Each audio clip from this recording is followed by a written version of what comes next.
This is a review of the Polk 65 RT speaker, in-wall speaker. It's a two-way speaker with a tweeter and a driver. It contains your woofer and mid-range. And I use two of these as my side surrounds, left and right side surrounds for my home theater. And I've been very happy with them. A couple things that I do enjoy about these speakers are, one, they're pretty inexpensive, and I feel like I get really good sound quality from them. The frequency responses that I am recording in RAW, even off axis, because for me, like, I don't have an ideal setup. And so these speakers are actually a couple feet forward from the main listening position for me, just the way that my room is configured. It's the best I could do. But I do feel like I get good responses, and the fact that with the RT line, you have the tweeter that is adjustable. So this can be pivoted left or right, up or down. It is also really helpful in ensuring that you get the right audio to the main listening position.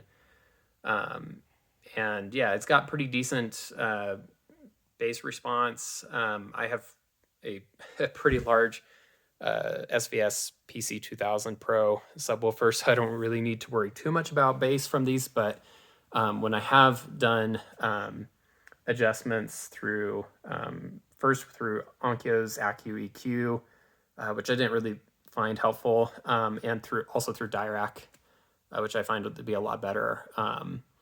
In both cases, both systems typically wanted to set the crossover a little bit lower, just because these speakers are, pretty decent in the lower frequencies. And so, something to consider, like if you don't have, a powerful subwoofer or something like that, then, maybe these are a little bit better.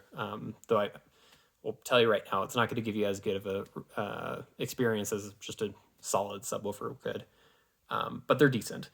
And so for me, like, installing these was very easy. I won't take it out of the wall to show, but, like, I don't know, sticks into the wall a couple inches. So I was just able to move insulation around.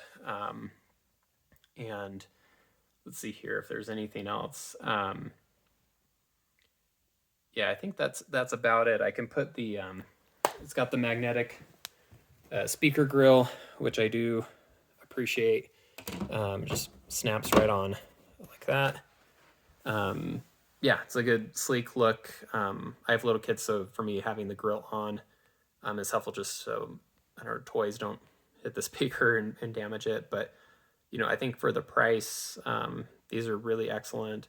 I would trust these more. I know a lot of folks, when you're looking at like budget home theater, will talk about mono price speakers. And I personally haven't purchased mono prices, but like when I look at the images and I look at like the speaker details in terms of frequency response and sensitivity, etc., like for me, the Polk is hands down a better choice. You might pay just a little bit more, but I think you're getting I think a more professional audio product from these. And so anyhow, very happy with them, and I use the Polk 265 RTs for my front sound stage. And so those are a really good option for front sound stage, but then for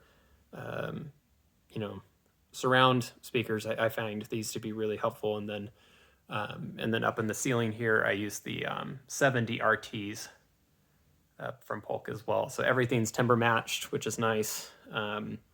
It sounds really good when I'm listening to movies, which is my predominant thing, though I do listen to music on occasion with these as well. But for movies, it's been great. Like, we had folks over for Jurassic Park, and everyone's like, yeah, like, the sounds of the raptors coming in from the sides. And, I just felt like this has been an excellent option for a budget home theater where you're not able to drop 50, 100 grand on something.